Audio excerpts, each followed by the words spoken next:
said talk to me, damn it, or else I'm gonna throw you in the fire! You stupid bitch! You filthy...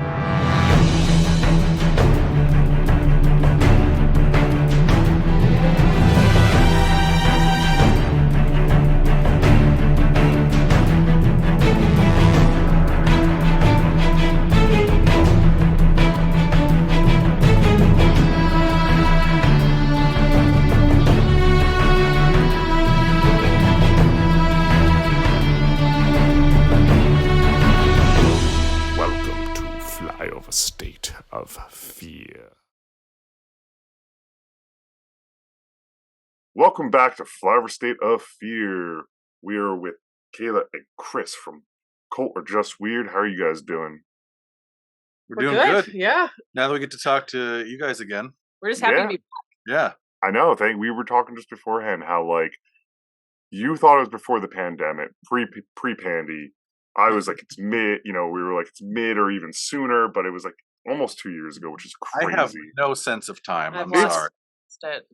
It's awful. Like, same way of just, oh no, it's 3 years ago? Yep. Shit. So I get it. We are missing Brian today, who was too afraid to come on the show to offend about Skinamarink. Man, he wasn't afraid of Skinamarink. I think he got 20 minutes. Well, I'm sorry. What would he be afraid of offending us for? I think we just didn't want to have a fourth person completely shitting on like an art house. As I am willing to, we all are willing to just talk about the vis-a-vis. Okay, but here's the thing. The thing is, like with Skinamarink, I feel like that's kind of part of it. Yeah. Right? Like part of the story of Skinamarink is that it's very polarizing. Yes. So I want to get in. We love the movie. Yeah. But completely 10,000% understand hating it. Gotcha. So I wish he was here. I might give some of that vibe. I don't know. I just finished it. Well, we don't blame him. But yeah, he'll hear it and go, really? You called me out? Yeah, I called you out. You wanted to be a co-host. Just kidding. But so how have you guys been in the meantime though? Anything? Yeah, good. Show's going well. Still slowly growing. The last couple of years we've had some really good interviews. Really good fan mail, so we're trying to do stuff this season where we can like go out and experience it. So that's great. Check out for some of our what have we done so far? So an example would be like we went to do Ecstatic Dance LA. So we did an episode about just like the idea of ecstatic dance and like rave culture.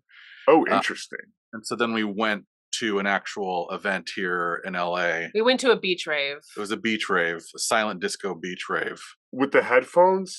Yeah, with the headphones. Exactly. Yep. That's pretty cool. I was at one, like, stumble upon once in New York City, like, 10 years ago. Yeah, it was super fun. Like, I say this as someone despises, I hate dancing. I hate it. This was pretty fun. Cool. No, it's unique and experience. I'm curious to listen to that one because it's like, I don't know. I know it's plenty of show, but like I feel like that'd be on point about more leaning towards weird. But I'm sure there's people that take it to a cult extent and like that's exactly. Yep, you nailed it. So it's kind of like Skinamarink. I don't know. But what? No, that's super interesting, and I like that you guys are experimentally going out there and trying the stuff at least within reason, I'm sure, but just because this is a movie show, have you guys watched anything recently or anything like that? So you talked before, so I'm really curious what this was, like good or bad. Anything good or anything at all? Just whatever you want to share to the world in a month's time from today. We just made our way through for the first time the Twilight series of films. This was her fault. It's so much fun. I don't know. It was fantastic. It's a blast. It's like talking about shitting on a thing. It's like it's great to shit on. Yeah. Yeah, it's very fun to shit on. I will say, Kristen Stewart, Robert Pattinson can do no wrong. Yeah, they're their careers. Yeah. They are fantastic. They nailed it. But it is a nuts series. Yeah. It's pretty batshit. Like there's parts of it I think that are like they're kind of cool. Like I like that the vampires all have like a special power. I thought that was a neat little twist. Yeah, I mean, yeah, like the concept of it's like there's like the unique take on it. They don't quite. They kind of do sunlight through the trees, and every vampire has its. But as a series, I mean, I've last few years have also seen them all, and been like, wow, these are a ton of fun and terrible. Like it's a great, so bad it's good as a series, and just and grooming the movies. Yeah, that's the thing. Oh my god. Is that it's like, oh, this is actually just about grooming. Because I had heard the critique. Like I'd heard the critique of like, okay, well, Edward, he's like 100 and she's 17, and that's pretty gross. But I just before I'd seen the movies, I just figured like, okay, well there's magic. There's some vampire magic. They won't. They'll kind of sweep it under the rug, and you can just kind of like suspend your disbelief. Nope. It's forefront. No, it's front and center. And then the biggest offender. Sorry if anyone's listening. I don't know why you'd be listening. Spoilers. No one I've been watching Twilight. Is in the last movie or like part one of the last is Jacob imprinting on Renesmee, the little child who their baby is meant to be the baby, and she's like, "You did." That to me is the most like bonkers part of it all. To stay connected with Bella because he was so in love with her, but so he wants to stay with it. I'm with you guys. It's like if you want to record 4 episodes just about Twilight, one like we 3 totally hours, could. I think I'm in.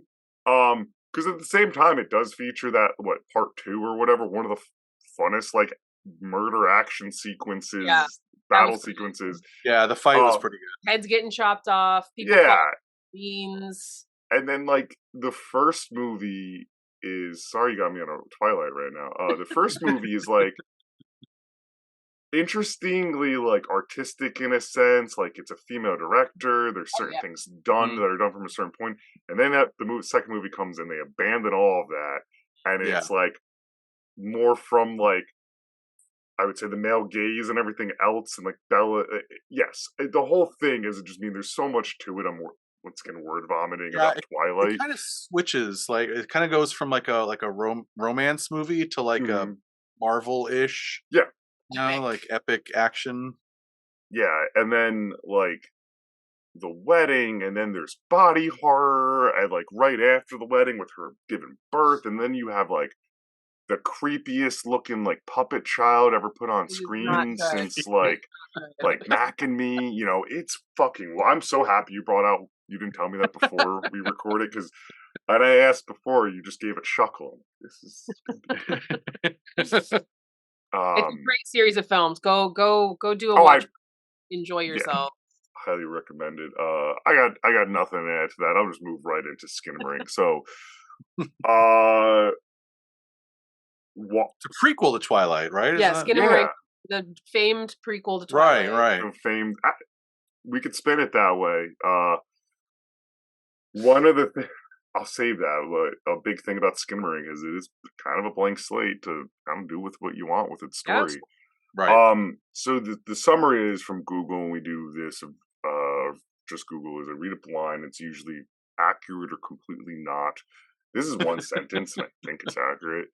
2 children wake up in the middle of the night to find their father is missing, and all the windows and doors in their home have vanished. That's it. That's all it is. Perfect description is perfect. That's the whole all it is. Yeah. So why Skinamarink? I think that's my biggest question. I've covered, I would say, one other movie that's close to I found like abstract and not untalkable because we're gonna spend the next half hour, 40 minutes talking about it. But like we covered I covered House Hasu wants to deletes the 70s Japanese abstract kind of haunted house movie. The closest thing that I've covered since Skinamarink. It's very different. So why Skinamarink? Well, you can talk about it. It's just there's no like the plot is already done. You already said the whole plot, but you have to talk about the vibes. I would actually add one more thing to the plot. I would add one more thing.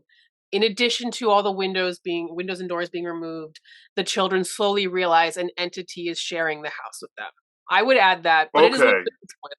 But I would add that as a very important piece of this. And is that the Skinamarink? That's the Skinamarink. Maybe. No, it's not. I mean, it's not explicit. No. So, but he asked us why though.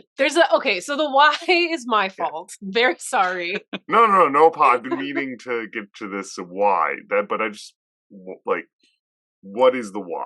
Yeah. You might be shocked to learn that I get served a lot of TikToks about horror movies. That might be very shocking for everyone to hear. So shocked. Not me. Shocking.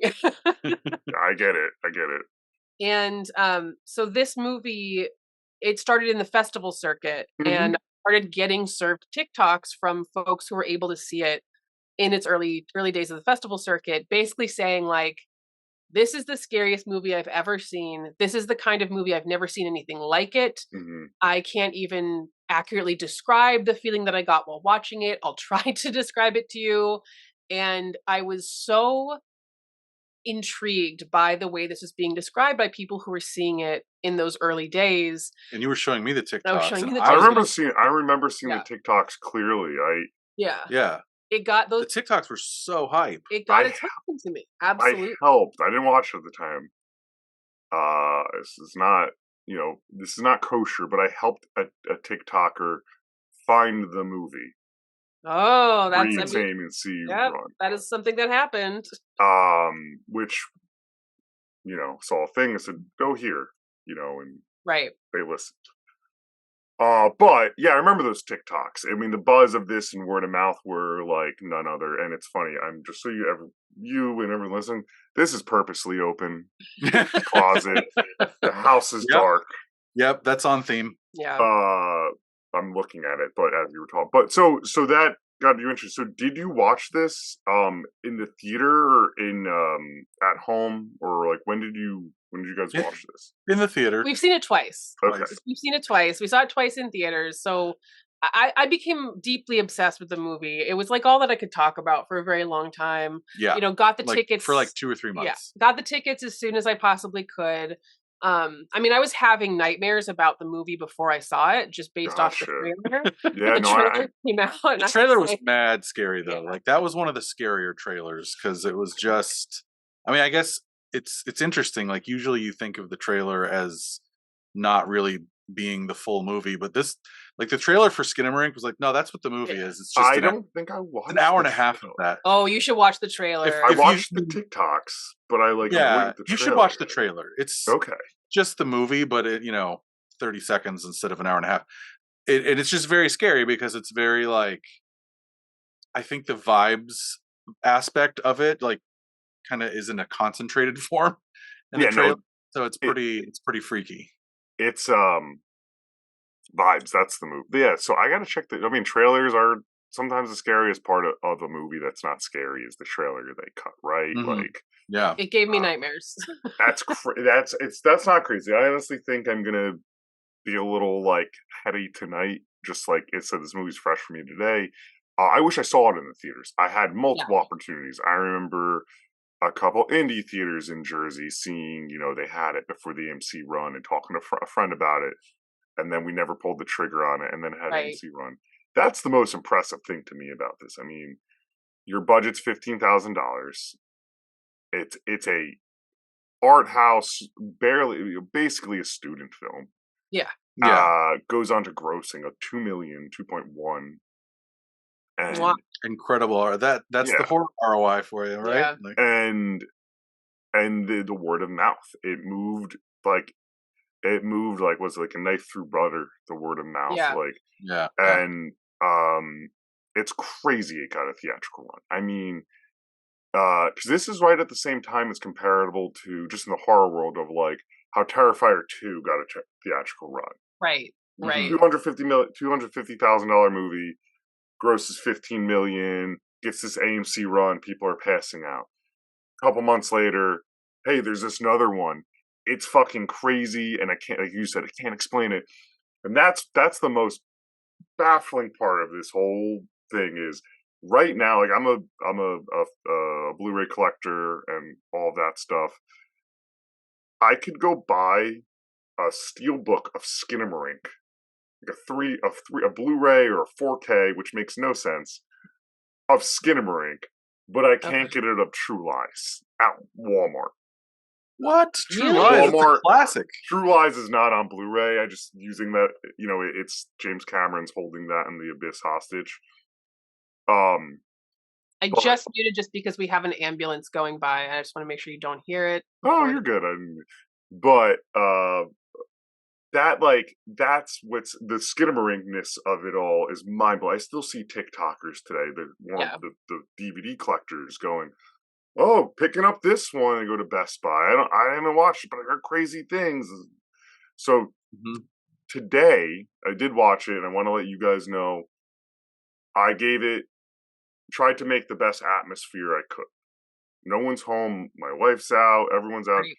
I put blankets over the window. I'm going to watch that. Oh man, you're brave. It's 8:30 and it's 8:30 right now on the East Coast. I started at 5. When work got out, I put blankets over, except for the laptop because I did take some notes.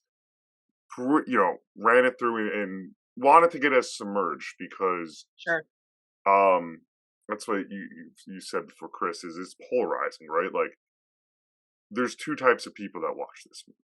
I fucking hate it. It was the worst thing I've ever seen. And then you do find out they didn't give it any of the light. They didn't do the lights off. They didn't, they didn't set themselves up in the atmosphere. Sure. Right. Right. And because it's so vibey, like that's all there is. Like all there is to it really is the atmosphere. So if you have some incongruity there, I totally understand why people don't like it. And I also get like, plot is important. And if you don't approach it with like a very open mind in terms of like, I'm just gonna let this wash over me, then yeah, like the lack of like narrative drive is I totally get it. I think that is a flaw, and this kind of goes for any indie, like real indie movie. And I use the word flaw lightly. A flaw of something being available to a mass audience, where there's like 3 people in my day-to-day life that I would say, "Hey, man, go watch Skinamarink." Right.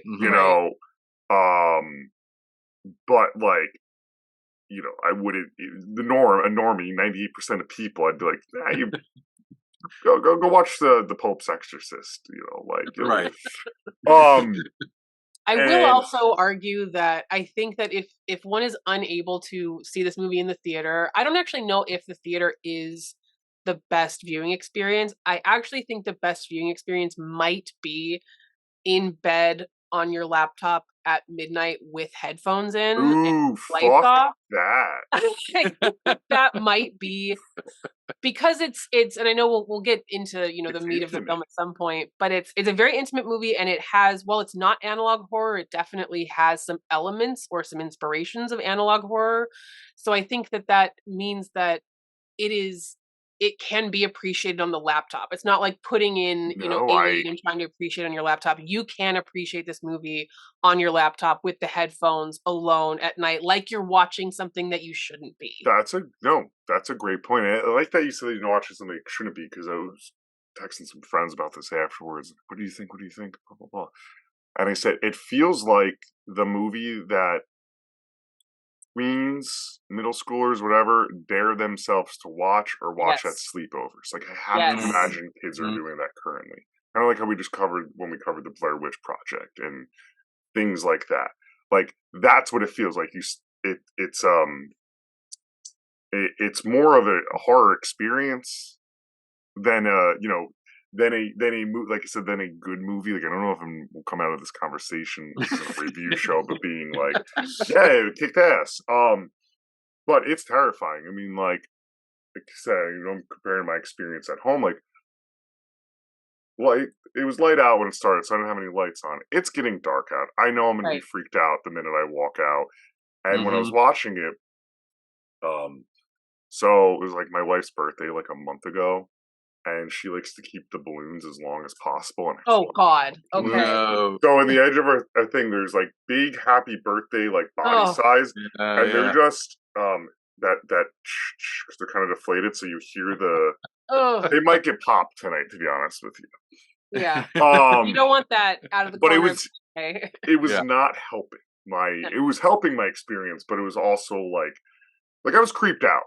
We'll just put it that way. But I get that. Like, watch it on your laptop, watch it more intimately. Like, I'd imagine the perfect experience almost being like dig out a CRTV and like somehow figure a way to put it on there.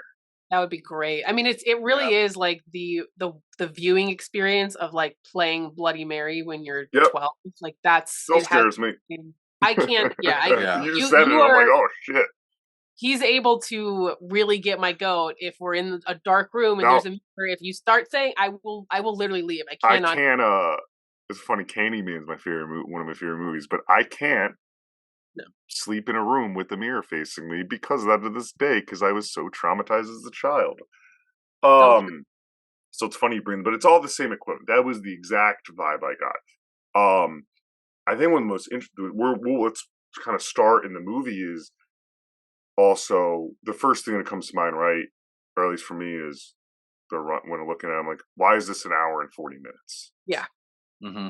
This to me is like, oh, this is 80 minutes. You probably get people that are like raving. I mean, across the board raving about it. Yep.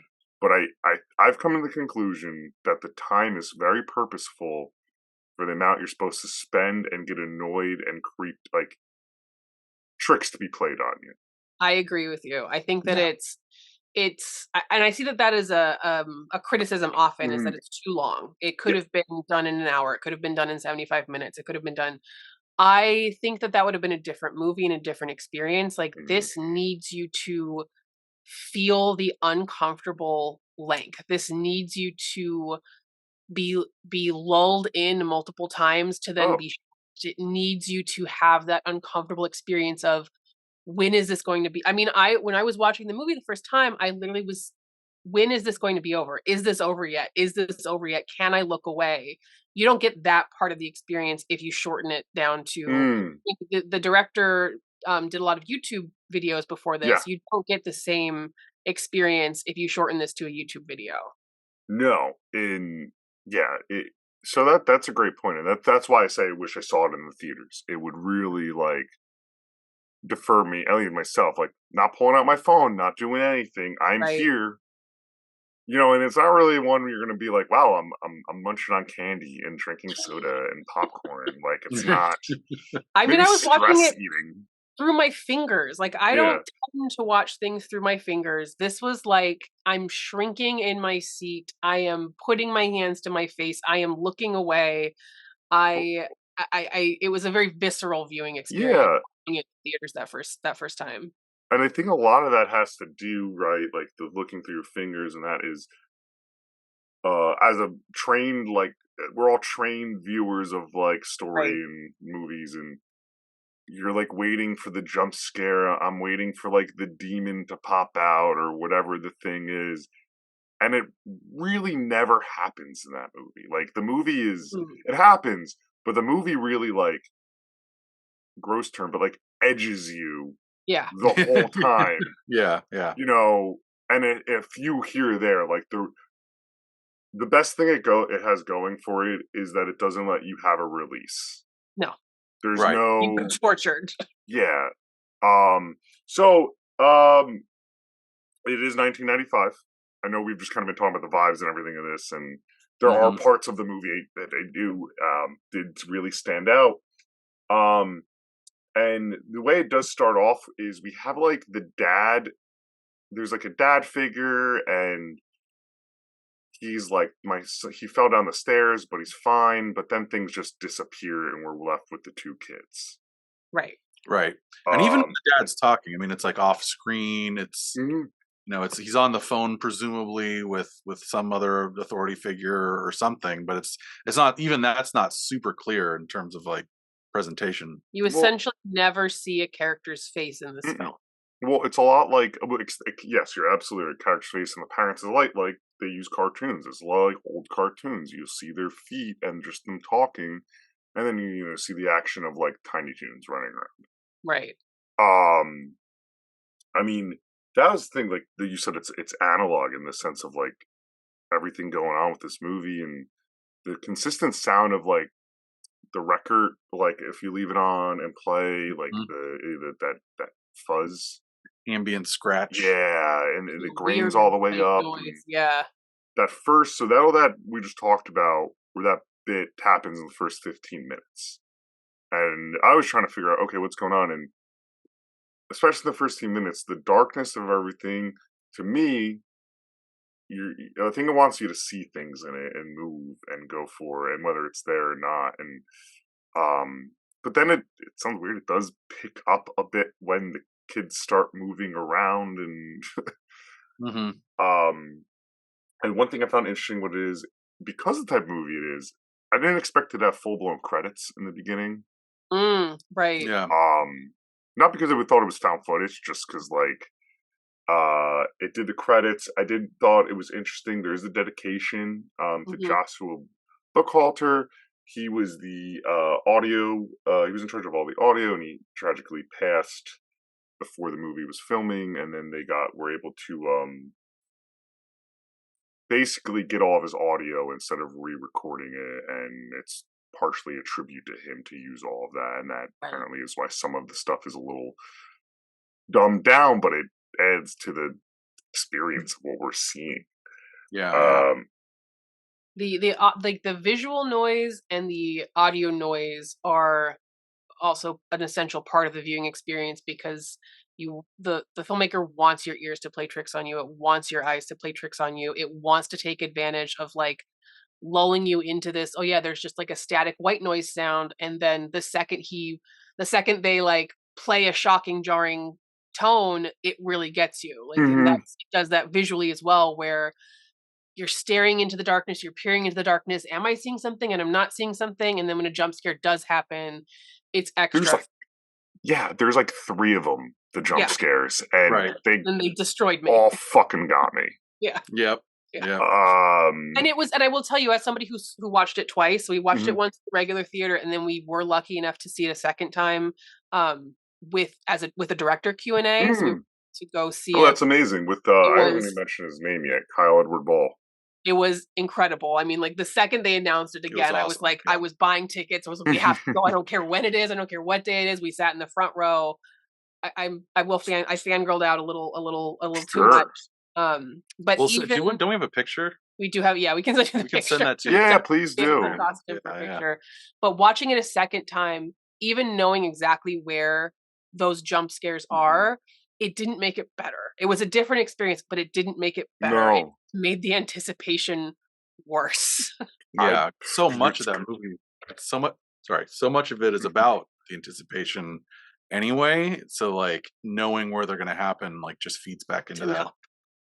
For real. Yeah. Did he say anything that like stood out about the movie? Because everything I kind of looked up,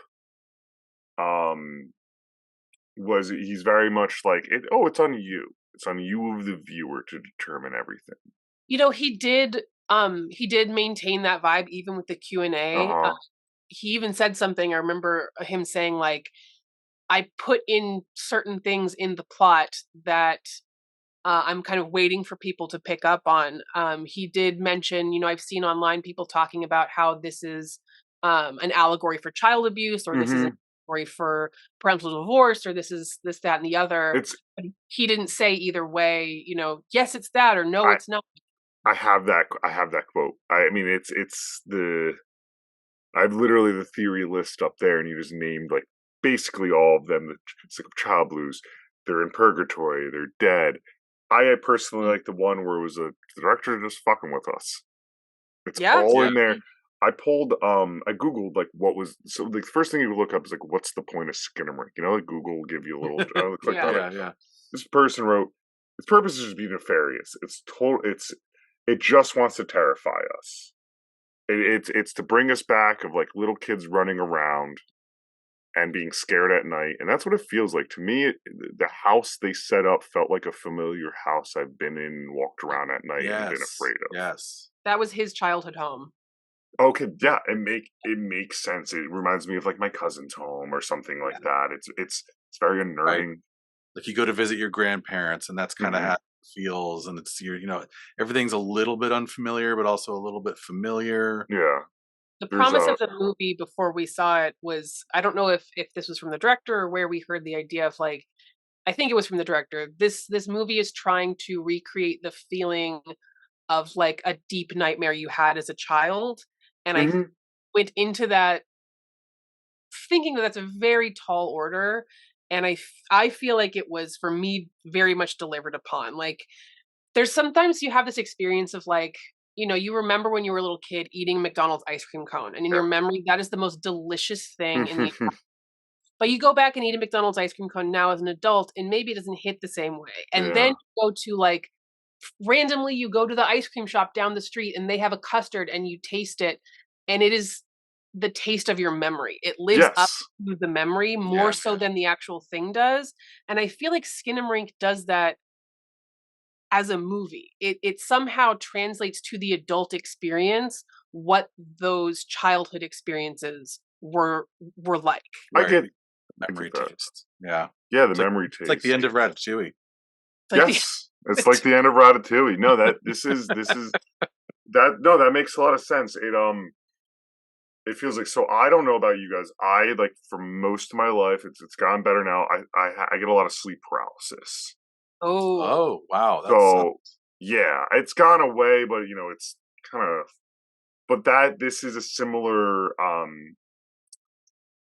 description of what a sleep paralysis could be like. Okay. Interesting. So yeah, but you mentioned, and I don't think it's about sleep paralysis or anything, but it's that similar, like, you can't really, where you are and you can't see anything going around. My thing with sleep paralysis is I always feel like someone's pushing my head down and I can't look up. I could get out of bed and know I'm in, blah, blah, blah. Right. Gotcha. And it hasn't happened. I want you, it's going to happen tonight, but it hasn't happened. Yeah, I'm so sorry. It's all about when you're out of your REM cycle and blah. It's been years. But this was a very similar feeling and description, and so that younger memory, I had a lot of night terrors with that, and like, so this brings it back. Walking into the room, I mean, there's three, think, really scary parts you could pull out of any horror. Put in we talk about when you talk about any horror movie, and it's one of this one is when they go up to the room and what the fuck was that? And the mother, sorry, there's noises around here. I thought you were doing a bit, and I was like, oh no. Okay. No, I heard just like house creak. I'm not, told you, the whole house is dark. I'm going to freak myself Dude, I out. keep looking over to your closet. Do you? Yeah, that's funny. I don't have anything, truly, this is all just organic. Saying, what was I? They go up to the room. The mom's there. The mom and they're like, who's that? In the back, and nothing really happens, but her back turned. Whew. Yeah. Oh, and when she says, "Look under the bed," fuck no. And there's nothing under there, but the camera going under the bed is just like, it's like, don't do that. What are you doing? Viscerally, you want to reach into the screen and grab the viewer and be like, "Do not do that." Oh, yeah. Yeah, and then, you're right. And then the fact that they don't actually deliver a jump scare at that moment, just leaves you like, when they cut from that scene, you're like, what? We don't get a jump scare, to my memory, like to what I just watched. We don't get a jump scare until after that, until I believe the Barbie on the ceiling. And the little girl, like, it just dropped, this is after the light drops. And that's scary as shit. Yeah. And this is right after, like, the bones are in the closet right there, and he's talking to her, and you hear crackling. I'm about to close that door. I think that you should. All right. I can't sleep with the closet open. Yeah, but see, now the problem is now we don't know what's going on back there. No, I'm afraid something bad's gonna happen. Yeah, it's even worse. We're watching the screen. Anything could happen. Now that he like walked off screen, this is like turn some lights on and close that door. This is staying in. when you walked off screen, we thought it was going to turn into like one of those like found footage Zoom style horrors, you know, where like blood's just going to like jeez, guys. Yeah. I wasn't creeped out until I started sitting here. And you know what's funny? I haven't been doing this show in this room, but because no one's home, I was like, I'll do it at the desk. I'll have the computer. No, I normally have the fucking cheesy DVDs behind me. yeah. I mean, the angled roof too kind of helps, you know. Yeah. It's got that little bit of unsettling, like that. Thank you for bringing that up, because that was one thing I liked about the movie. The angling, the angled ceiling. No, the ceilings and like the color palette and everything. At least like, except when you did see color, it was pretty much like monochromatic, and it was all very deliberate, and everything's relying on lighting. I mean, I know Ball, the director, has talked about just using the TV to light half of the shots, and right. That was very like visually pleasing, and then but yeah, there are few jump scares. I mean, the light dropping, the nothing happening with, you know, the closet and just listening. Not Caleb, but Kaylee. Kaylee, yeah. Kevin and Kaylee. Kevin and Kaylee. Yeah. You know, her face being seen with that popping. That was like, that's the most traditional horror thing in the movie. Everything else is like, I haven't seen this before. I thought that Kaylee jump scare was the end of the movie. I would have. Yeah. I thought that was the climax of the film. I thought everything was building up to that moment, and it would have been. It would have worked. For me, it would have worked. Mm-hmm. And then the fact that it continued and got worse and worse, and that's when it got me into the place of like, okay, I'm gripping the armrests. I am begging God for this movie to end. But I mean, loving every minute of it. Again, this movie. Yeah, this movie did exactly what I needed it to do. Mm-hmm. I had a great experience with the movie. I don't think people who disliked it are wrong at all. I don't think it is wrong to not have a good experience. No, I think a lot of people are like, I like horror movies, you know, or are like, blah, blah, I don't mind a thriller getting scared. And they have one thing, a childhood perception of that, or like a teen perception of that. And more than half the time, and I'm talking about someone who's like 20 years old and up. From what I found is most people go, that wasn't that scary. And it's like, yeah, because you're not going to be scared of the slasher. You're not really going to be scared of the possession if you think you like that stuff. Right. So this, I think a lot of people sat down going, I like horror movies for like a date night at home. No. Because someone like me and you said, you gotta see this shit. Right. It's fucking crazy. And they just didn't vibe with it. That's my like take on a thing like this. It's like you have to be, you're not sitting down for a slasher experience. You're sitting down for remember when you were a little kid and you were scared of the dark? Like, you're that feeling. And I'm saying this as an adult who is still scared of the dark. Yeah. Like, I'm really glad you closed the closet. I can't sleep with the closet door. It's funny. I did that as like aesthetic, but like, I don't want anyone to be scared. Like, I rarely get, scared of these things, but also at the same time, like, that's the fun of it. And I like that still happens. So this is exciting. I true facts though. She makes us close the closet doors every single night. I don't like it open. I did not sleep normally for at least a week after watching this movie, and that it's not an exaggeration. Good to know. I didn't sleep in the bed. For some reason, for me, sleeping in the bed feels, if I'm afraid, it feels like, well, the bed is a vulnerable place. If I go in there and I try to fall asleep, that's when the monsters will get me. But if I happen to fall asleep on the couch, they're not going to get me. Oh, I get you. TV on, fall asleep. I'm thankful that the Mets are playing at 10 o'clock on the West Coast tonight, and I got a full season of I'm trying to learn how to play FIFA and other video games, maybe play some Star Wars. There you go. I'll just do that till I fall asleep. So I get you. So 99% of the time, I totally get what you guys are saying, but like for you, for when you were doing this for Skinamarink, that felt incongruous to me, because part of the horror of Skinamarink was that experience of like late night blue glow of the TV, dancing shadows from that. Like, why did that not do that to you? Like, why was it scarier to fall asleep? Why was it scarier to fall? Not scarier. Not scarier. Part right. because I also turned on a bunch of lights. Like I didn't just have the TV on. I had a bunch of lights on. You just have an old timey cartoon going. That would get me. Yeah, that would get me. The old, if falling asleep, be like, oh, cartoons, not those cartoons. You mentioned lights too, and speaking of that, I even think the nightlight they utilized the nightlight right in this, and I remember we had those exact nightlights in our house. Yeah, a lot of shit like that, right? Like in the toys they use, the naked Barbie, the big one in this is the talk phone, right? Mm-hmm. Oh boy, that talk phone. When we went and saw it for the second time, the person sitting behind us brought their own talk phone from home and kept dropping it, and I was like, please, you have to stop. That's bad. What is this, the Fast and the Furious popcorn bucket? I bought one.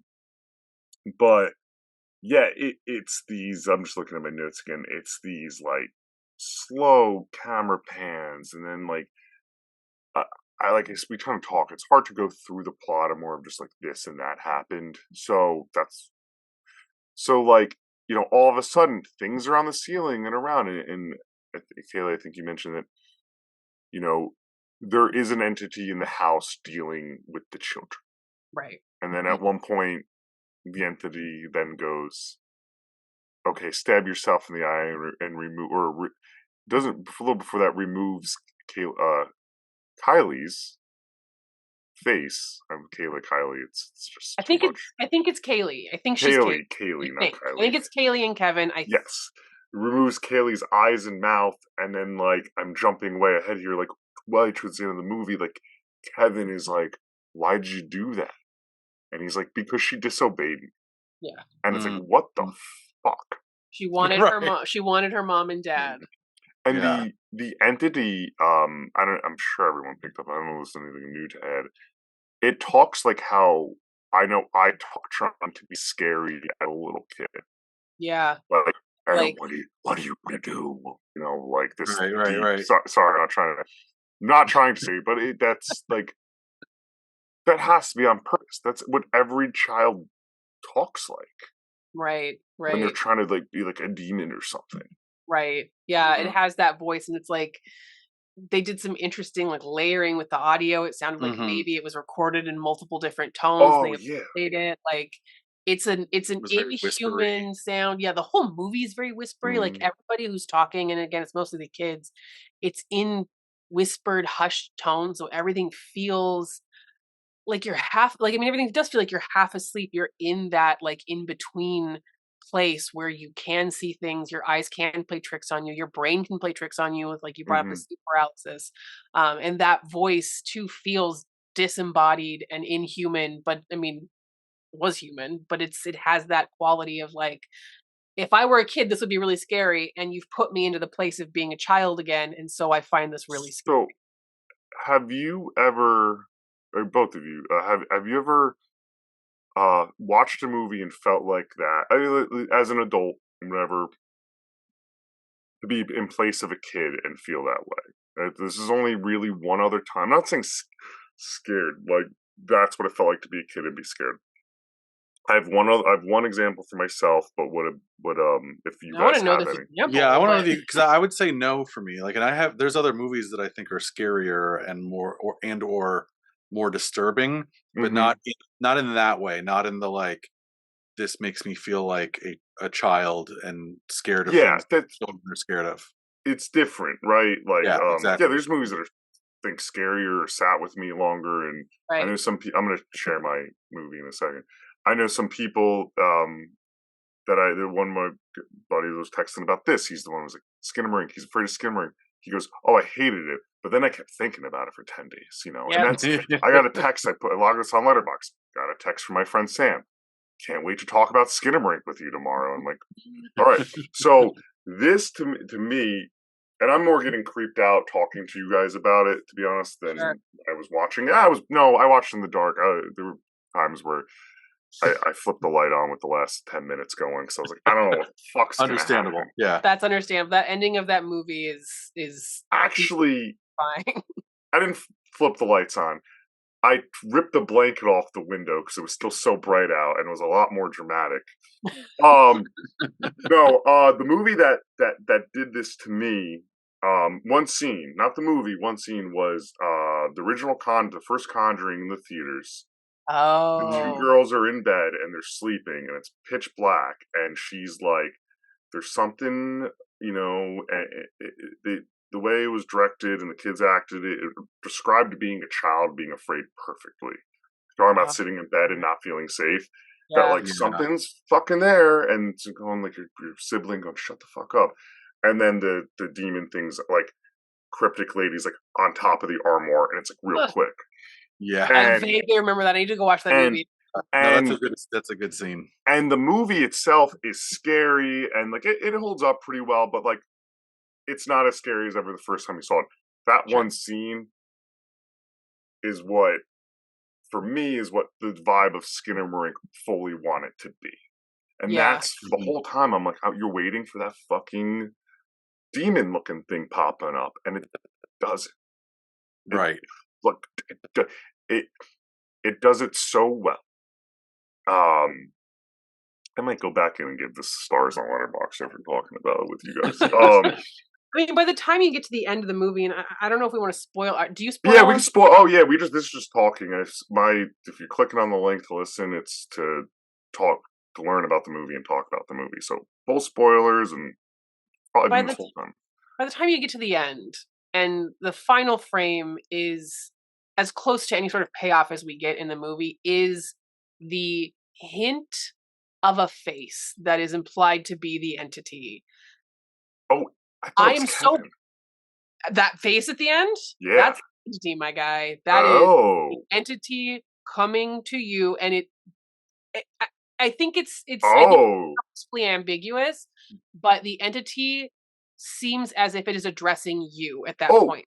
As that's it comes what it felt out, like. yes, and it says it's telling you go to sleep. It comes to you in the end. Yeah. Excuse me. So I was like, it's Kevin. It's still talking to Kevin. That's Kevin sitting up on his bed. No. Because he ends it, and I was like, but notes are, because it is talking to you. The whole thing is, I think, talking to us. Right. Mm-hmm. Like, this would be a terrible VR experience, or a great VR experience, depending your right. But, like, Kevin's asking, I want to watch something happy. To me, I wrote a note. That's the director saying, hey, guys, go home and watch something fucking nice. Yeah. And then go to sleep. I'm going to watch, with my sweatshirt, I'm going to watch One Tree Hill after this, probably. That sounds good. Very good. And just enjoy the dramas of bullshit North Carolina. But, it's that... God, that makes that so much creepier. That was the entity looking at me. That's the entity. He comes, finally something materializes out of the visual snow, and it is, if you go back and if you look at a screen grab, it is a blob. Like, that's all it is. It is a white... It's a barely visible. Not even, it's like gray. You know what it is. But at the time, it was one of the most scary things I'd ever seen. Again, I'm watching it through my fingers. I'm begging God to end the movie.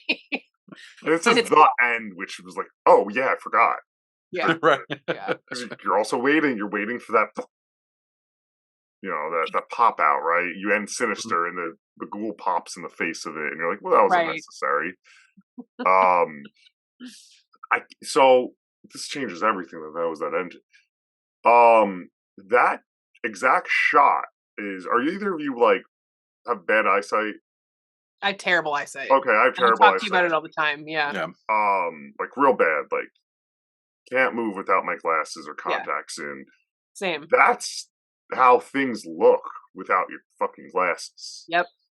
Like middle of the night, I'd rather piss my bed than get up to go without my glasses.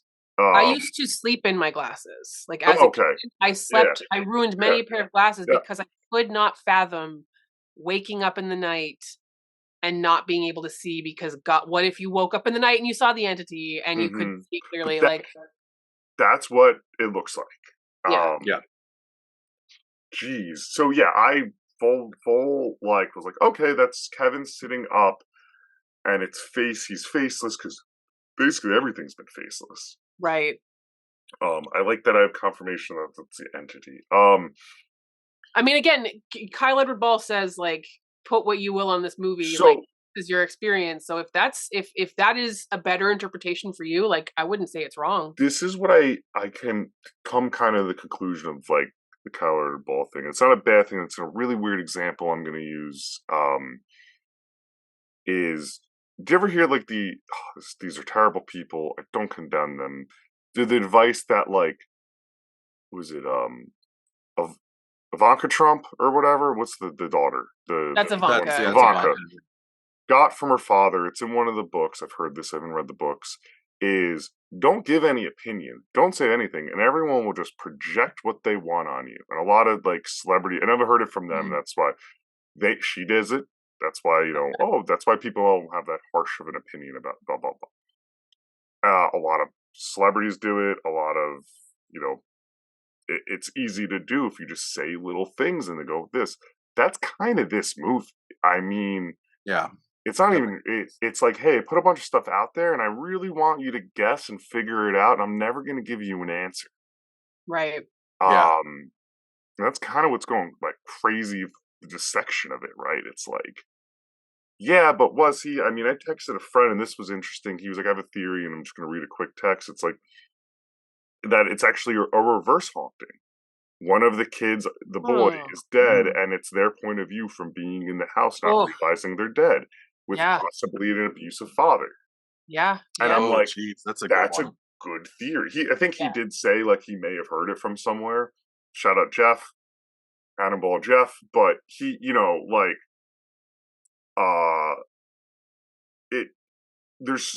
that's just one of the million of theories we could come up with, and I'm really sorry I used the Trump to describe this movie. Well, we're talking about horror, right? So, actually, talking about theory stuff, I'm curious. Like one of the things, because most of the movie is just like this completely like vague, canvas. But there's this part towards the end, like 80% of the way through the movie, where they actually do put some text on the screen. Yep, thanks for bringing that up. Like day 570, day 522? 27. 527, okay. Yeah. And it's 72. You were right. Don't know what that, like, I can maybe articulate, like, is Kevin stuck in this purgatory-ish thing for that many days? But that's what I took it as. What's your theory? That's what you took it as? I did, because it was like, why are we getting 572? 572 is meaning he's running around this house for, it's been that long. Yeah. And then the way so then it's on, the text comes across a tape recorder that we haven't seen, but once again, like one, I'm just saying we've all kind of had something similar growing up or seen, and it's all the Legos and stuff more set up as a structure on top of the ceiling, and the hallway gets long and long. But the thing is, it turns into almost looks like one of the cartoons, the way that the colors and everything look. It looks more like an old. So I think it's on purpose, and he's been in there that long, and the representation of the hallway growing longer is days and nights growing longer, and maybe it's to tell us Kevin is obedient and he's followed these rules, and the entity in house or whatever is letting him be. So presumably that means the entity is going out and doing grocery shopping, right? Because otherwise, like, how is Kitty? How is he living? Like, she's done SpaghettiOs. Just this facial blob, just kind of like pushing the grocery cart down the aisle. I think it lends credence to the idea that Kevin is either died or is in some sort of not this dimension. I don't think he needs to eat where he is. It's like the lazy, not the lazy, none of us are the lazy, but it's like the lazy take of anything you don't understand. Like, I think it was purgatory the whole time, right? Like, right. Like, how many theories just come to like, well, it was an allegory for purgatory. It's like, I just think you wanted to do weird shit and you needed an answer to sound smart on a Q&A. There is a motif of like time loop in like there is the motif of, I think it's first demonstrated when like there's that one fucking like cartoon, and I know all the cartoons were like, I think the reason why those cartoons is because those are like free to use. They're royalty free. Royalty free. And there's that one fucking cartoon of the rabbit using his hands and disappearing, and there's that one note of so ears that, over and over and over. The toilet. The toilet where the toilet disappears. It uses that sound. Yeah. Yeah. And then I think the final, or maybe it's a callback, I don't know, there's another use of the time loop, and it is later on in the film when Kevin is presumably being tortured by the entity, and we hear his screams, and we see blood spatter on the hallway, and then it goes back. Did you see that? And did you see like something in the background? What was that? No, that was going like on there? That was like dust or something falling. That was an orb. God, I'm about to go put a TV on in the house, or like the air conditioning back on. I think motifs could potentially speak to the idea that there is some sort of time loop situation that this has gotten himself into. No, that more fits what I think we're watching and going on, right? And there's that other one where it was gonna say, what is up with you guys and fucking people standing and picking movies with people standing in corners and things.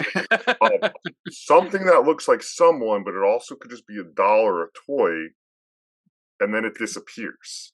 Yeah. It's one of the final shots. It doesn't use the whoop. It's funny, the toilet whoop, I literally wrote, like, that's like Adult Swim stuff. That's like no. And then there's nothing else like that has that the adult swimminess of it, except for the toilet. Yeah. What do you think was the point of showcasing the toilet disappearing? Like, it showcases the toilet disappearing in the same way it showcases the windows and doors disappearing. Right. Like, the kids presumably couldn't flush themselves. So why is that exit point also removed from the characters? Maybe that, I mean, this sounds like it's going to be sarcastic, but it's not like that they gotta live in their own filth. Oh yeah, or like dehumanize further. To just dehumanize you in some way. Of there's also like like you said, they're certainly not escaping the house that way. So maybe it's just like a little bit of like a fuck you. It's like it showcases the completeness of their isolation. That even this like we're even going to take away this piping. Right. And I don't know. I mean, it is just me really jumping far ahead or to conclusions. Little kids have a weird, I mean, like really little kids, have an affinity for the toilet. Sure. Right? I don't know if that has anything to do with it, but it's like something I feel like only kids are like, the toilet's in there. Right. There's also, this is such a bizarre connection, but like, do you remember the movie Look Who's Talking 2? I do. I remember that it exists. I've seen it a couple years, not too long ago. How does Get Made covered it? In which one of the children is terrified of potty training. And the toilet at one point is personified as a horrifying monster that speaks and is like, hey kid, give me this. And so I don't know if there's something of that trying to tap into like that childhood fear that there's something scary about toilet training. Like, is it just another scary thing to children? We could guess and connect all of these thoughts with that, right? Like, I think being 140 minutes, I think I don't think everything is on purpose, right? I mean, some things are sure just in there to be scary and tricky, but I think things like that are purposely put in, and there's probably more of a reason than not. When it was interesting hearing the kids talk and watch, and I have a 2.5-year-old nephew who's now like moving around, talking more, being more of a playing more in this. And I was with him this weekend, and we gave him like not a squirt gun, but like a push kind of sort. Okay. And like, hey, wet, we got to be quiet, and like mumbling baby whisper kind of, and shooting and kind of playing. Doing something I don't think he's ever seen, but like that's like the way of like, oh, go under there. It's a secret, and he went under the couch. And there was a lot of that child behavior in the way that children were talking, right? Mhm. Yeah. And I was like, oh yeah, they nailed that. Like that's how a kid moves around. Yeah.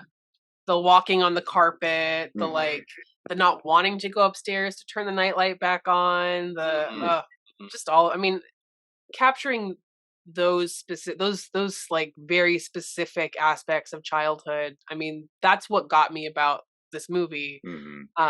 Again, I think if you didn't like the movie, I totally get it.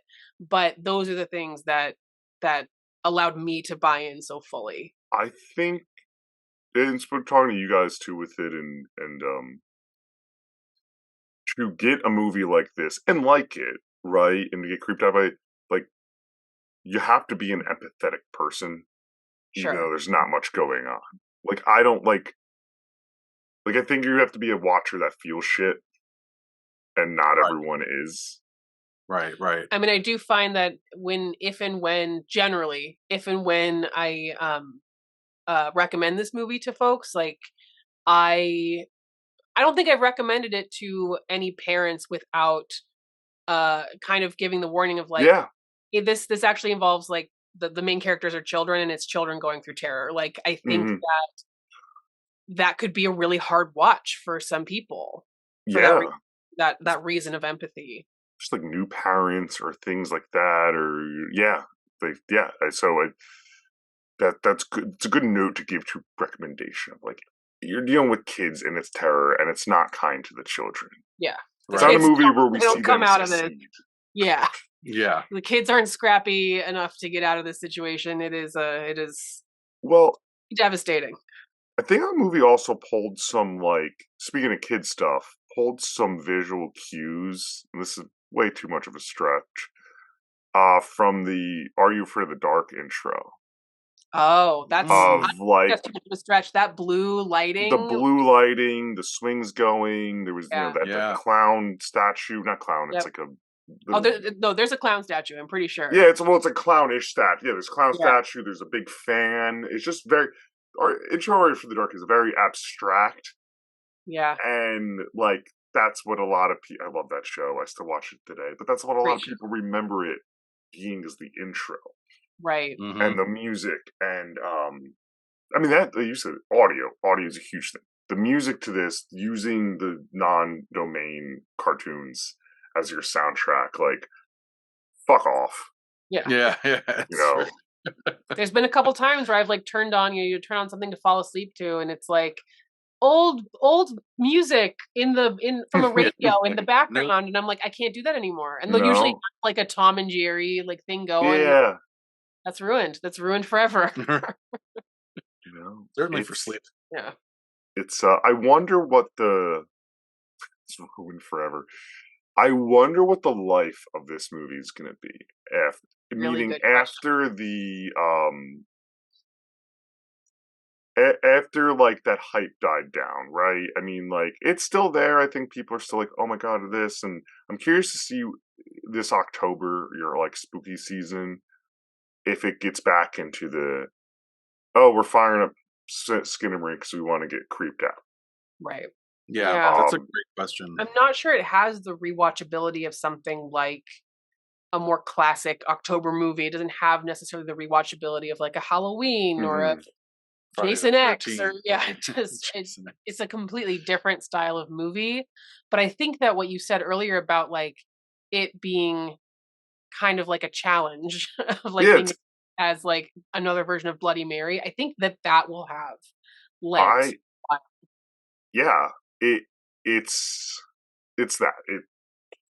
It's a movie. It's the Dare movie. It's that. And I think it has to hit like, I mean, it'll hit us, and I think people that are searching movies like this and things, but your tweens and that word of mouth. I don't even say teens, because I remember, probably talked to this on our Blair Witch episode. I remember being like 17-year-old and like being at like people with girlfriends, and then like, that kind of like high schooly thing where hanging out in some basement, but like it's for people to hook up, and people putting on the Blair Witch, and virtually everyone going, oh, I don't get the big deal of this. Yeah. You know, you're too cool for it when you're 17. yeah, and you gotta like, come back to it at 37. And I could straight up see Skinamarink doing that. Yeah. I'm just curious. Like I said, with life, like, it's wild to me that this is getting like I said, it's getting like these physical releases that like make no sense to me, because it's one of the ones where like if I saw it out in the wild, I'd buy it, but I like owning things, and maybe if I ever watch it again. This is something to compare it, kind of go full circle. As I said, I talked about a movie that reminded me of this in the sense it was very abstract, called House. House was a movie that was forgotten, and then it's only at the time was only released and then found by the Criterion Collection. This is one of those abstract movies where, like, in other times, that's probably the life it lives, where, like, Vinegar Syndrome or, like, one of these, like, third boutique find it and go, let's give it a life. Right. You know, and instead of this being, like, one of the most reviewed movies on Letterboxd, it probably has, like, 430 reviews and 1,000 people saw it. Right. You know, there's a world where that exists. It's interesting that you mention House, just because I recently heard from somebody who just watched it that the person who wrote the film, which I don't have their name at the top of my head, very sorry, but the person who wrote the film asked their daughter. Ball. Yes, I think that I could be. I heard this from somebody, so maybe it's a wrong story. But asked their daughter, "What are the things that scare you? Yes. Like the things that scare you." And then built a movie around that. And I think that kind of taps into some of the similar things as Skinamarink. They're very different movies, but maybe children are an untapped resource. You pulled my. I have that. It was his daughter or one of his kids. He doesn't specify. But they're untapped resource. Yeah.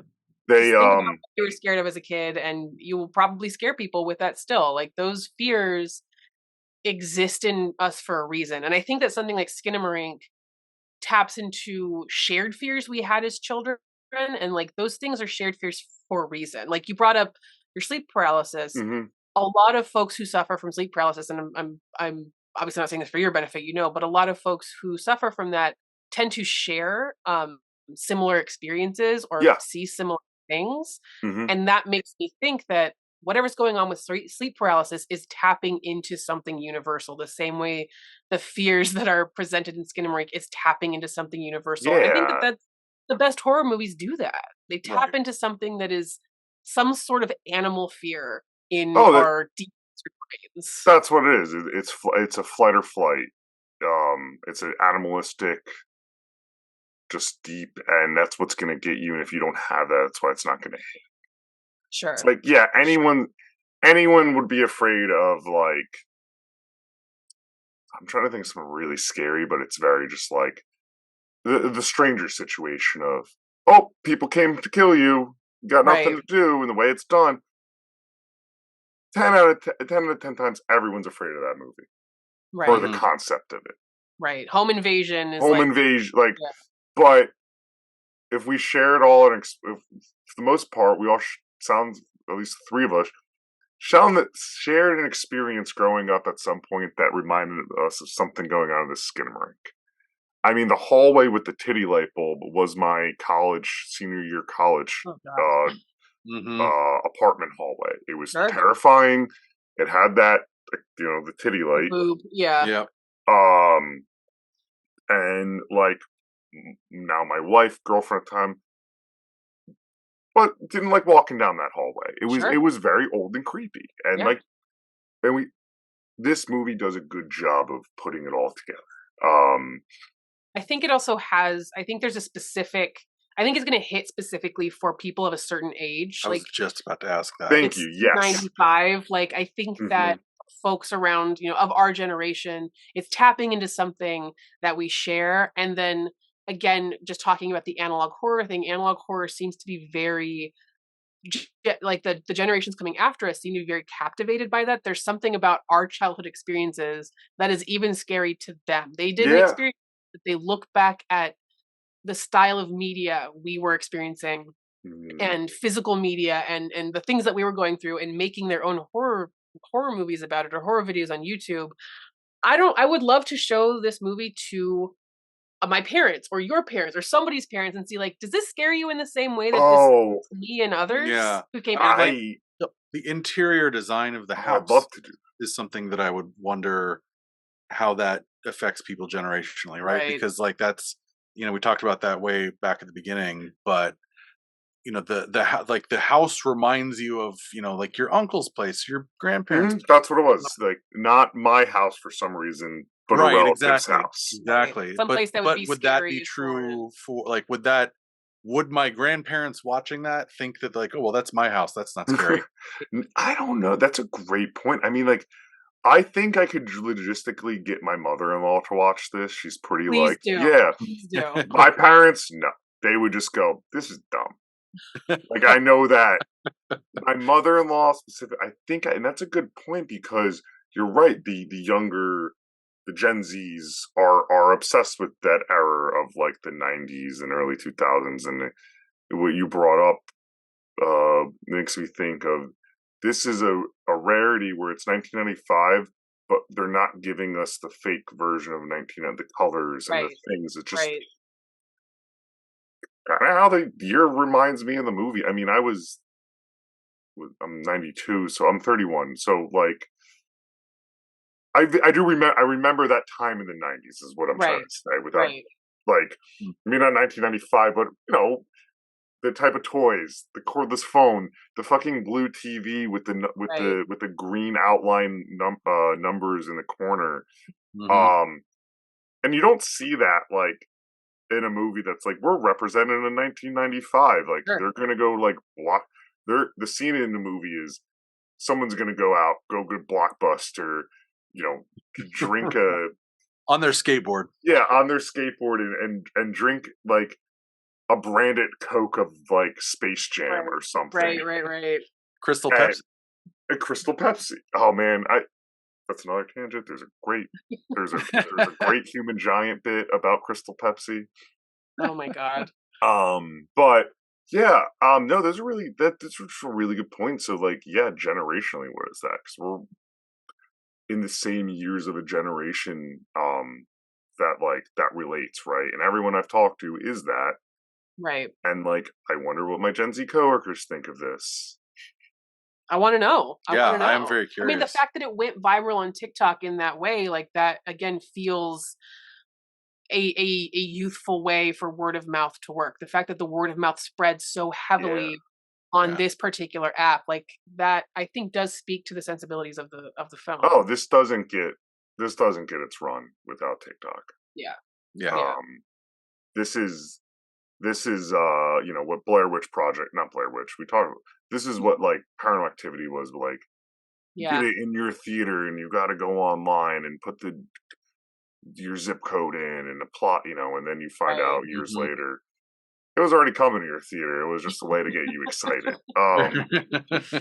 Great marketing technique. But it's amazing. I think I can just keep going all day with like, it reminds me of this and cool like this. So anything we haven't talked about or brought up that you guys really want to bring up about this movie? I have one thing. I have one thing that's okay. Probably I'm going to be calling you back tomorrow and being like, oh my God, I forgot this. But I just wanted to bring up the David Lynch connection, just because we talked a lot about like, is Kyle Edward Ball, like, what does he say about this movie? He's not really interpreting us. And there's been a lot of conversation, calling this a Lynchian film. When we did go to the Q&A, David Lynch actually sent like a welcome package to Paul with like, I think, Blu-rays of his movies and some like LA stuff. So that connection exists, but I think it also does exist I don't think David Lynch makes movies like this. I do think he makes movies that occupy a similar dream space. And I think he also doesn't like to tell you what his movies mean. I could be wrong, but I think he famously does not like to interpret for you. And if that's something that this director, that Kyle Edward Ball is choosing to do for this movie in particular, or for a career, I mean, there's a blueprint for it.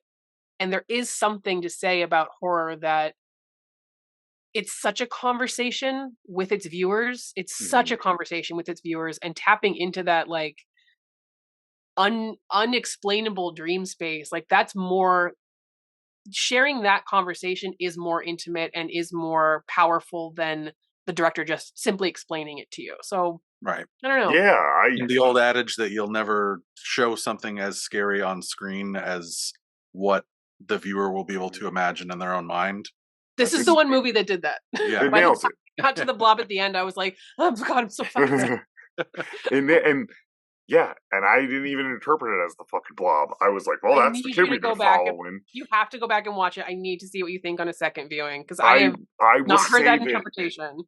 We're watching movies on the projector tomorrow night. Maybe I throw this one up. Oh, everyone will. There you go. Yeah. Hell, yeah. Without outside on the projector in the dark. Yeah, I just started getting into like David Lynch stuff. Like I just finished season 1 of Twin Peaks like a week ago, like 2 weeks ago. That's on our list. Yeah. I got to start season 2. It's been I've started it, stopped it, like that first episode so many times. I finally bit it. But you bring up David Lynch, and I think that's a good point of it. Is just is the style, the way the director's going about it. I think is in the inspiration of him, but it's you're not going to go back to back. And I think like obviously David Lynch has more of a narrative voice to what he's doing than just this is a blueprint. This reminded me a lot of. This would be my last note, hopefully, but I'll like. You said Chris, you had one more thing. Yes, Chris has one more thing. Mine's super important, so I'll get to it last. Yeah, my last note of it is it reminded me of every movie that plays when you go to a museum and it's just playing on the wall of like this artist used to do this, and you don't listen to. You don't. I should say you don't. I don't sit down to go. Yes, like we just went to the Andy Warhol Museum. Okay. This feels like we visited Pittsburgh when and they had all these movies he made playing up, and like my wife went to me and she was like, "Do you make good movies?" And I was like, "No, they're just like art and stuff." You know, now that you're saying that, it makes me feel like there's this weird meta sense that like Skinamarink could have been playing on the screen in Skinamarink. Like it's almost like the cartoon itself like could have been the movie Skinamarink playing on that. Oh, you know how we're talking about your mind plays tricks on you? Yeah. When the light is being shined on the CRTV and it's reflecting back, I thought it was the movie on the TV. I mean, like real briefly, so I'm not like BSing you. But no, this is something like this is a movie where if we went to, let's say we went to 20 home haunts this year. It's playing on the TV. Someone's projecting it somewhere. Because it just exists as this background thing that looks creepy also. Yep. It's like literally that episode of The Office. I've heard this reference so many times. It's gonna break. There's an episode of The Office. It's in later seasons where the character Gabe brings a movie to watch for Halloween party at the office. And it's just like a horrifying, disjointed series of black and white images that everyone's like, what the fuck is this? And he's like, perhaps the filmmaker knew that even I'm misquoting, even narrative was I know what you're talking about. Structure of narrative was comforting. And I'm like, that's Skinamarink. That's Skinamarink. That's a museum movie playing on the wall. And you're like, oh yeah, I don't know. I want to get through this museum. I don't want to sit down for 20 minutes to watch like people rubbing each other. Yeah. But no, that is The Office. That's that, and clearly we've let Chris get to his point. We've talked and we've gone through so many lanes, and this is more than I was expecting, to be quite honest with you. And we could keep going, honestly, forever and ever and ever. I have no end time. Well, no, let's get to whatever your last. Yeah, no, I was going to ask you if you had noticed the Lego anachronism, because that was the big thing. Did you notice or read about the Lego anachronism? I think I did see something about this. So they show the Legos early on, and in the pile there's this like piece remover tool. Lego separator. I remember this. Yeah, and like that didn't exist until like the bright orange, like 10 years juice. ago. And so Lego fans watching the movie saw that and were like, wait a minute, that's not 1995. So I think some people even thought like, oh, is this some sort of like symbolism? Oh, this Right. is it's not actually 1995, and they like somehow are time traveling. I think that people looked really hard into it speaks to the time loop nature. Sure. When we went and saw the movie the second time, the director said, I think he said he didn't. Yeah, he actually talked about it. Legos growing up, and he got these Legos from like a Lego enthusiast friend. Instead of going through, he just like dumped them all out. Yeah, because they're Legos. So specific, but it's like it's weird because like when I was watching it, I noticed it, and I was like, that is ultra niche specific, like nobody else. But then it like turns out that it's actually something that like a lot of people. Oh, there's a lot of people. Yeah, the Lego fan. I know a couple Lego fanatics. Like they would notice it. Yeah, but and then you're like, they made the movie for $15,000. They weren't. Oh yeah, absolutely. There was no set decorator on task like it's Mad Men going, well, those cufflinks really weren't in 1959. Right. You know, the phone that we talked about, not the actual phone, the phone toy was not in the original like script of the film. It wasn't until Kyle Edward Ball went home to his parents' house, pulled out a bunch of toys that his mom had saved, and found that and went, oh, okay, we have this. We can put this into the movie. He also swears that he didn't play with that toy as a kid. He doesn't know where that toy came from, so maybe it's really haunted. It looked haunted. For sure haunted. That's one of those ones you go to the I go to the Goodwill or the thrift. I'm like, nah, we'll buy our toys at Target this week. You were meant to stay here. Lego. I mean, you know what? Like you said, I keep going around and finding different things, which again, full transparency, didn't expect. But yeah, just super creepy. In this, I know that's the most vague, boring way to put it, but super creepy. And if I were to recommend it, I would just say set your ambiance up right. Like it's weird to say with a movie, like set yourself up for success. And like I think like it goes to like we all have everyone has a different definition of what they think a good movie is and a bad movie and what they should be. And you know, well, if you gotta set yourself up for blah blah blah, does that actually make it good? And you're like, no, that's why I think it's like an experience. Right. You know, we all want to see a comedy better to see with a bunch of people or more than yourself. You should probably laugh more. Absolutely. Right. Yeah. I did scream. I did jump. Ooh. No, I screamed. I jumped at the first light drop, and I was like, oh. Yeah. I definitely swore at a couple of the. Because you did. Yeah, I definitely was like, Jesus Christ! Like a couple of those jump scares. Yeah.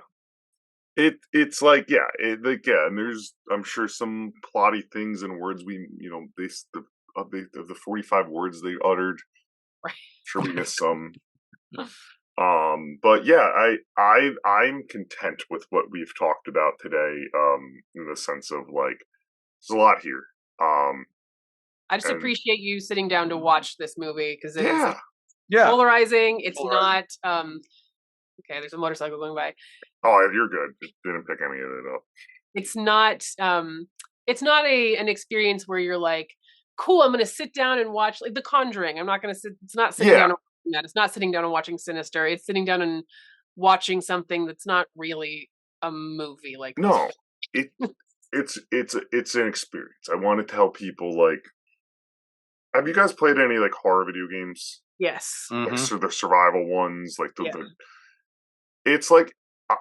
I think the best way is someone was like, oh, I don't really want to play one of those games, but I want the feeling. Yeah. Kind of put them in a dark room or the laptop in bed with the lights off with the headphones on like this. Yeah. Like that's the same, this tense, something might get me, and a lot of times it doesn't. That's a very good analog.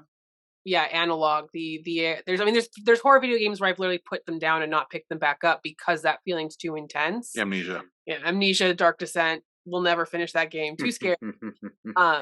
But yeah, and that's definitely present in Skinamarink. It is relentless. Like, it does not be punches. It does not give you any relief. It grabs hold of your. It's literally like that scene in Clockwork Orange where the guy's eyes are being held open. Oh yeah, and feel like I'm watching.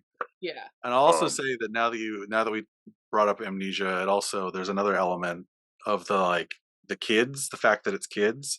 There's a helplessness to your POV. Vulnerability. The vulnerability and helplessness. That's like why amnesia is so scary, is because you can't actually bash the zombies over the head with a nail bat. You don't have a weapon, you just have to hide. And that feels similar to what's going on in Skinamarink, where they're just two little kids, the parents aren't there for whatever reason, or they're incapacitated for whatever reason. So there's this extreme level of vulnerability and inability to change the circumstances. Yeah, you're watching helpless. That's all. I did think of one thing, so I'm so sorry because, like I said, I'm a terrible podcast host. There was influence of this too. So there's the other. You know what was in the end of the movie, before we see the entity's face, it so stands out of the movie, and I think it's mimicking the Texas Chainsaw Massacre shit of the photos that don't have faces, and you hear the sound of clicks and a shutter. Yeah. And it's nothing we've seen so far. And I just wanted to mention that because it reminded me of that in the Texas Chainsaw Massacre, the original or remake, both, is the shutter, and then you see and the black and white, and then it moves on. And this did this almost the same thing, like a click, but it was more like it was more like I don't know if you guys have remember the sound or heard old slides shifting. Oh yeah. Mm-hmm. Yeah. Yep. It was like that. Yeah, I mean, it's just another creepy ass thing this movie did. It's out of nowhere. It's almost like, now that I know that that's the entity in the end of the movie, that Kevin died, and if we were to look at this as a traditional movie with camera work and stuff in frame and in focus, of a camera going through a house and showing the blood on the walls and the photographs before we hit the body in the room. Right. Just think of the end of Taxi Driver or some shit. Sure. That's what that scene is to me, and I'm sure that scene means something else to 5 different other people. Sure.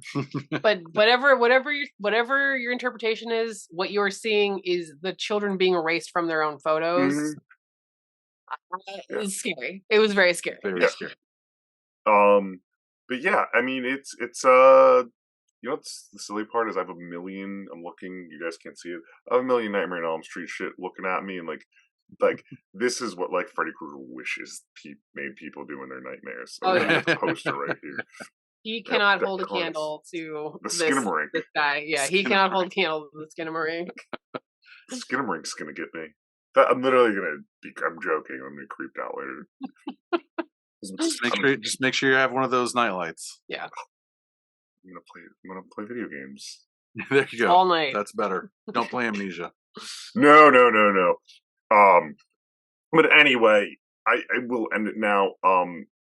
Just because we keep spinning in circles with. I just think I just saw another one of those. The fucking fucked up dollhouse out of nowhere that was lit.